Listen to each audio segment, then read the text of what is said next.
홍심 쟁탈전 이런 제목을 붙여봤는데요. 국민의힘 당대표 후보들이 본격적으로 링 위에 이제 오르면서 신경전에 불이 붙고 있습니다. 4파전 양상에서 대한 어차피 대표는 한동훈 이 기류를 흔들어 보려는 이제 다른 후보들의 견제가 거세지고 있다. 이제 상황을 이렇게 볼 수가 있겠는데요. 새로 나온 여론조사가 하나 있습니다. 그 여론조사 내용은 지금 4파전을 어떻게 분석하고 있는지 홍 기자. 네, 이번 주 월요일부터 수요일까지 조사해서 어제 발표된 여론조사 소개해드리겠습니다. 전국 성인 2,006명에게 국민의힘 차기 당대표 적합도를 조사했는데요. 전체 응답자의 32.2% 한동훈 전 위원장을 선택했습니다. 원희룡 전 장관은 11.1%, 나경원 의원은 10.4%로 오차범위한 2위였고요. 윤상현 의원은 6%였습니다. 이번에 당원 투표가 80% 반영되기 때문에 국민의힘 지지층으로 한정해서 보면요. 한 전 위원장 지지율은 63%, 원 전 장관은 18.1%, 나 의원은 8.3%, 윤 의원은 3.1%였습니다. 이념 성향별 보수층에서도 한 전 위원장이 48.6%로 절반에 육박했고요.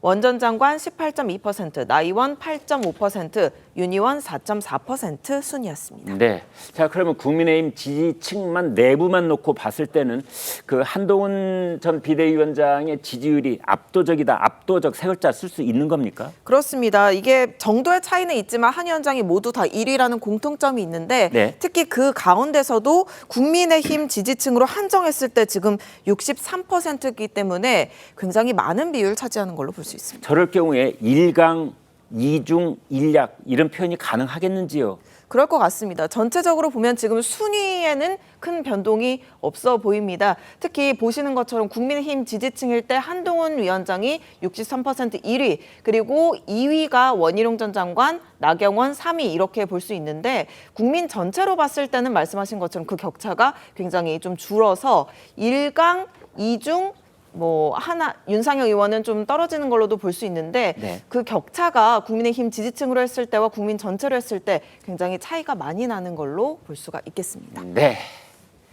원희룡 후보가 친윤을 자처하면서 지금 이제 방금 전에 막대 그래프 보신 것처럼 한동훈 위원장을 추격하고 있는 그런 모습이다 이렇게 볼 수가 있겠는데, 자, 이런 상황 속에서 한동훈 후보는요 윤석열 대통령과의 거리를 좁혀가는 이제 그런 여러 가지 발언과 행동을 하고 있습니다. 한동훈 후보가 생각하는 윤한 이 둘 관계는 어떨까요?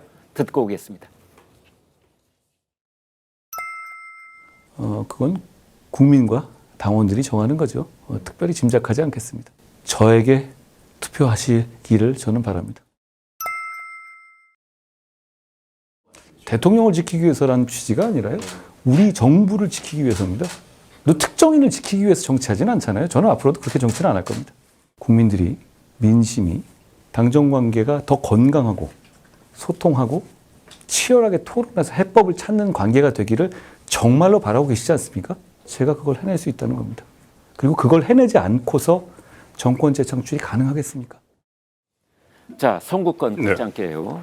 지금 한동훈 위원장이 하는 말을 좀 이렇게 세심하게 살펴보면은 대통령을 지키기 위한 것이 아니라 우리 정부를 지키기 위해서 당대표 출마한다 이런 말을 했는데, 이제 같은 말이라도 아다르고 어다를 수가 있는 건데요. 예를 들면 대통령을 지키는 것이 곧 우리 정부를 지키는 것이다 이렇게 말이 가능한데, 그렇지 않고 이게 반대로 역접을 시켜놨어요. 왜 그런 겁니까? 그러니까 대통령을 지키는 게 우리 정부를 지키는 것이다. 이게 정답이겠죠. 네. 국민의힘 지지층이 바라보는 정답이겠죠. 네.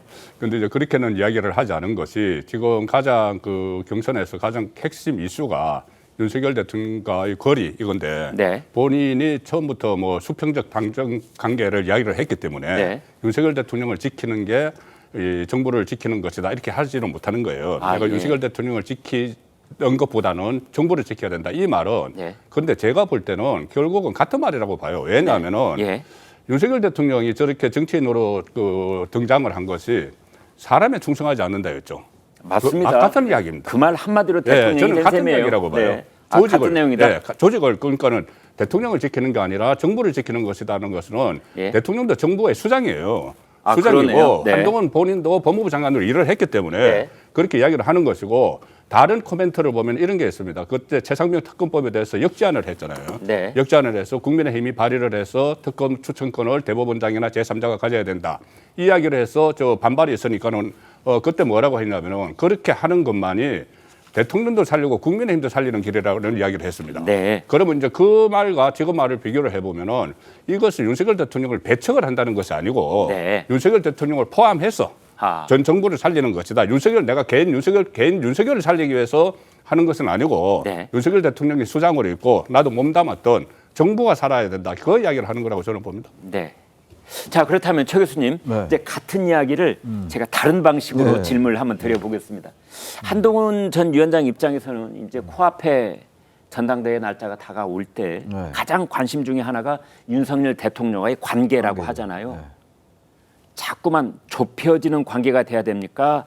차별화로 가야 되는 전략이어야 됩니까? 그래서 그 양당 간의 차별화다 좁혀진다라고 말하기는 좀 어려울 것 같고요. 네, 윤 대통령과의 거리는 계속 관리하면서 가야 될 것 같아요. 관리를 해야 됩니다. 다시 말하면 자꾸 윤 대통령과 같은 방향으로 가는 건 저는 유리하지 않다고 생각합니다. 네, 근데 이제 그게 언어의 차이고 표현의 차이입니다. 네. 지금도 이제 우리 송 국장이 잘 표현을 잘 해주셨는데 네. 설명을 잘 했는데 대통령을 지키는 것이다라는 얘기 나오는 것은 말이죠. 네. 윤 대통령과 같이 가겠다는 거예요. 그리고 또 하나 우리가 지금도 잊으면 안 될 것이 지금 완전히 참패했잖아요. 총선에서. 네, 참패의 근본 원인은 저는 윤 대통령이라고 생각해요. 어쨌든 간에. 윤 대통령 예. 여러 가지 처신들, 네. 행동들, 정부의 무능 뭐 이런 거라고 저는 봅니다. 그래서 제가 지난번에 한동훈 위원장에 대해서 비판적으로 볼 때 말이죠. 네. 총선 때 왜 운동권 청산론을 꺼낼까 생뚱맞게. 예. 그리고 왜 이조 심판론을 꺼내나. 저건 네. 전략적으로 맞지 않다고 생각한 적이 있었어요. 개인적으로. 지금 이제 스탠스를 잘 잡고 있다고 보는 게 대통령과의 관계를 자꾸 의식해서 네. 이른바 경북 영남의 당원들이 꽤 많으니까 또 책임 당원을 의식해가지고 자꾸 대통령과 가까이 간다고 얘기하는 순간 말이죠. 지지율 떨어질 겁니다. 제가 왜 그 말씀 드리냐면은 결국은 당심도 말이죠. 당심도 책임 당원의 당심과 일반 당원의 당심이 다를 수 있습니다. 네, 그럼에도 불구하고 전체 당심은 결국 민심을 따라갈 수밖에 없을 겁니다. 네, 근데 어쨌든 간 윤 대통령은 인기가 별로 없어요. 네, 총선 끝나고 난 다음에도 여권 전체가 뭔가 반성하는 모습이 안 보이는 게 사실 아니겠습니까? 본 사람에 따라 다르겠습니다만. 네. 그런데 거기다 대고 윤 대통령과 같이 간다, 윤 대통령 지켜야 된다, 대통령 지켜야 된다. 그게 전형적으로 지금 원희룡 후보 입장 아니겠어요? 네. 그래서 인기가 없다고요. 지금 좀 다른 얘기입니다만 민주당이 저렇게 그야말로 입법 폭주하고 이런데 왜 봐주는 이유가 뭔지 아세요? 네. 이 여권이 잘 못하니까 이나마 예쁘게 봐주는 거거든요. 그래서 저는 지금 한동훈 후보가 그렇다고 과도하게 윤 대통령을 비난할 수 없는 거죠. 말이 안 되는 거죠. 네. 여당인데 정부 여당인데 그런 사람은 있지도 않을 것이고 네. 어느 정도 관리하면서 간다. 그러나 어쨌든 기본적인 스탯은 차별하다. 단지 차별하는 단어 안 쓸 뿐인 거죠. 그렇게 가는 게 아마 지금 아까 여론조사 나오는 거 아닙니까? 네. 국민의힘 지지층도 그렇고 전체 국민도 그렇고 말이죠. 민심이 20%이고 당심이 80%라 하더라도 당심이 많다 하더라도 그걸 인식해서 가는 게 전 맞지 않나. 그래서 저는 현재 한동훈 후보가 가는 길은 전략적으로도 바람직하고 그리고 전략적인 측면을 떠나서도 일단 방향을 잘 잡는 것이라고 저는 봅니다. 개인적으로. 네. 자, 하마터면 놓칠 뻔했는데 송국장께요. 아까 그 막대 그래프 이제 당권 후보들별로의 그 지지율 네. 거기서 한 가지 눈에 띄는 점이 그 원희룡 후보 지지율이 민주당 내부에서 상당히 약진하고 있는 그런 모습이었어요. 국민의힘 내부에서. 국민의힘 네. 죄송합니다. 그런데 사실은 이 당권 후보로 맨 처음 거론됐던 사람들은 한동훈 그리고 나경원 두 사람이었어요. 그렇죠. 그래서 많은 언론들이 두 사람을 대비한 기사들도 많이 내보곤 했고 그다음에 원희룡 전 장관은 사실은 맨 마지막에 뛰어든 입장인데 지금 보시는 것처럼 원희룡 전 장관의 지지율이 18.1%로 두 번째 자리를 차지하고 있어요. 국민의힘 지지층 안에서 그렇죠. 예, 국민의힘 지지층 안에서 왜 저런 현상이 일어나는 거죠? 본인이 그때 1월 날 출마 선언할 때 4분 동안 모두 발언을 했는데 4분 전부 다 당적 일체를 강조를 했어요. 예. 당적 일체를 강조를 하고 지금 윤석열 대통령과 이 어떤 그 면담을 통해서 네. 아마 출마를 하라고 권유했을 것이라는 말이 또 나오고 있고 그 진위 여부는 모르지만은 네. 그럼 이제 그 윤심이 이 용산의 의중에 실렸다 네. 이렇게 보는 건데 국민의힘 지지층은 저렇게 생각을 하는 겁니다. 네. 저렇게 생각을 하는데 실제로 투표를 하는 쪽은 책임 당원이에요. 예. 책임 당원들은 물론 국민의힘 지지층 안에서도 책임 당원이 있을 수 있지만 네. 책임 당원과 일반 국민 중에서 국민의힘 지지층의 당심은 좀 다를 수도 있어요. 그렇군요. 당심은 다를 수가 있다고 보면은 네. 그 책임 당원은 오히려 더 윤석열 대통령의 성공을 바라고 안정을 바라기 때문에 네. 이 책임 당원 쪽에서는 또 저 수치가 좀 변화가 있을 수도 있다고 저는 봅니다. 현재 상황에서. 그렇군요. 그래서 한동훈 전 위원장도 서로 절대 긴장의 끈을 놓칠 수 없는 상황인 게 조금 전에 저 조사는 22일부터 24일 사이거든요. 네. 거기서 한동훈 60% 이상이 나왔는데 네. 63% 나왔죠. 예. 국민의 지지층에서. 네. 그런데 그 사이에 23일 날 일요일에 최상병 특검법을 조건부지만 수용한다는 이야기를 했어요. 아, 예. 그렇다면은 여론이 또 어떻게 변했는지는 더 지켜봐야 되는 거죠. 앞으로도 요동칠 가능성은 있다. 충분히 있습니다. 예. 네.